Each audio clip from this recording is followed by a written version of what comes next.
کیا آپ کو بھی ایسا لگتا ہے کہ ڈگری ہاتھ میں آتے ہی زندگی کے سارے مسئلے حل ہو جائیں گے اور آپ بہت زیادہ کامیاب انسان بن جائیں گے؟ دراصل ہمارے معاشرے میں بچپن سے ہی ایک بات ذہن میں بٹھا دی جاتی ہے کہ بس بیٹا 16 سال کی پڑھائی پوری کر لو، ڈگری لے لو اور پھر تو تمہاری لائف سیٹ ہے۔ لیکن جب ڈگری ہاتھ میں آتی ہے تو پتہ چلتا ہے کہ اصل امتحان تو اب شروع ہوا ہے۔ وہ جو خواب دیکھے تھے کہ فوراً ایک بڑی گاڑی ہوگی اور ایک شاندار آفس ہوگا، یہ ساری چیزیں صرف ڈگری سے ملنا تو بہت مشکل ہے۔ اگر آپ بھی اس وقت اسی کشمکش میں ہیں اور ڈگری ہونے کے باوجود خود کو ناکام محسوس کر رہے ہیں تو آج کی یہ ویڈیو خاص آپ کے لیے ہے۔ دراصل ہمیں یہ سمجھنے کی ضرورت ہے کہ ڈگری کامیابی کی گارنٹی نہیں ہے، بلکہ ڈگری تو صرف کامیابی کی بنیاد ہے۔ اس بنیاد پر ایک مضبوط عمارت کھڑی کرنے کے لیے ہمیں مسلسل محنت، سیکھنے کا جذبہ اور خود کو بہتر بنانے کی لگن پیدا کرنی ہوتی ہے۔ آج کے دور میں صرف ڈگری ہونا کافی نہیں ہے، بلکہ پریکٹیکل سکلز جیسے ویڈیو ایڈیٹنگ، گرافک ڈیزائننگ وغیرہ، اور اس کے علاوہ کمیونیکیشن سکلز اور پرابلم سالونگ سکلز کا ہونا بھی بہت زیادہ ضروری ہے۔ لیکن ہم سمجھتے ہیں کہ صرف ڈگری سے کام چل جائے گا، ڈگری لینے سے ہم بہت زیادہ کامیاب انسان بن جائیں گے، جو کہ غلط بات ہے۔ اگر آپ کے پاس بھی صرف ڈگری ہے اور آپ ابھی تک ناکام ہیں تو ان 4 پوائنٹس کو سن کے فوراً اپنے پاس کہیں لکھ لیں۔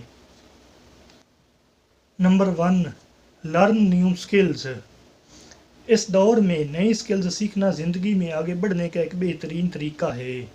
جب انسان نئی چیزیں سیکھتا ہے تو اس کا نالج اور اس کا کانفیڈنس دونوں بڑھتے ہیں۔ آج کے دور میں ٹیکنالوجی کی وجہ سے سیکھنے کے بہت مواقع موجود ہیں۔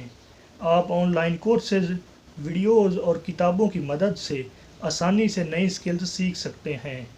نئی سکلز نہ صرف آپ کو کامیابی کے قریب لے جاتی ہیں بلکہ آپ کو دوسروں سے یونیک بھی بناتی ہیں۔ Number 2، the power of networking. Pakistan میں اکثر کہا جاتا ہے کہ سفارش کے بغیر کام نہیں بنتا۔ میں کہتا ہوں کہ سفارش کی بجائے تعلقات بنائیں، سوشل بنیں، ایسے لوگوں سے ملیں جو آپ کی فیلڈ میں کامیاب ہیں، ان سے مشورہ لیں اور ان کے تجربے سے سیکھیں۔ سوشل میڈیا کا صحیح یوز کریں اور پروفیشنل لوگوں سے جڑیں۔ Number 3، don't lose patience. کامیابی کا گراف کبھی سیدھا اوپر نہیں جاتا، اس میں اتار چڑھاؤ آتے ہیں۔ جب آپ کو ریجیکشن ملے تو اسے اپنی ناکامی نہ سمجھیں، بلکہ اسے فیڈ بیک کے طور پر لیں اور سیکھنے کا ایک موقع سمجھیں۔ پودا زمین سے باہر آنے میں وقت لیتا ہے، اسی طرح آپ کی محنت بھی رنگ لانے میں وقت لے گی۔ Number 4، don't be afraid to start small. ہم اکثر بڑی نوکری کے انتظار میں چھوٹے مواقع یعنی چھوٹی اپرچونٹیز گنوا دیتے ہیں۔ اگر آپ کو کسی چھوٹی کمپنی میں انٹرنشپ یا تھوڑی سیلری پر کام مل رہا ہے تو اسے کر لیں۔ تجربہ پیسوں سے زیادہ قیمتی ہوتا ہے۔ جب آپ کے پاس تجربہ آ جائے گا تو بڑی کمپنیاں خود آپ کو ڈھونڈیں گی۔ اور یاد رکھیں، ہمارے ہاں والدین کی خواہشات اور رشتہ داروں کے سوالات ایک الگ ہی ٹینشن ہوتے ہیں۔ فلاں کا بیٹا تو دبئی چلا گیا، یا تمہارے ساتھ والے کی تو سرکاری نوکری لگ گئی۔ یہ جملے انسان کو اندر سے توڑ دیتے ہیں۔ لیکن یاد رکھیں، ہر انسان کا سفر مختلف ہوتا ہے۔ آپ کی ریس ان کے ساتھ نہیں ہے، بلکہ آپ کی ریس آپ کے اپنے کل کے ساتھ ہے۔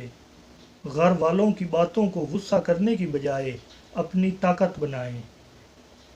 انہیں اپنی محنت سے ثابت کریں کہ آپ سست نہیں ہیں، بلکہ آپ ایک مضبوط بنیاد کھڑی کر رہے ہیں۔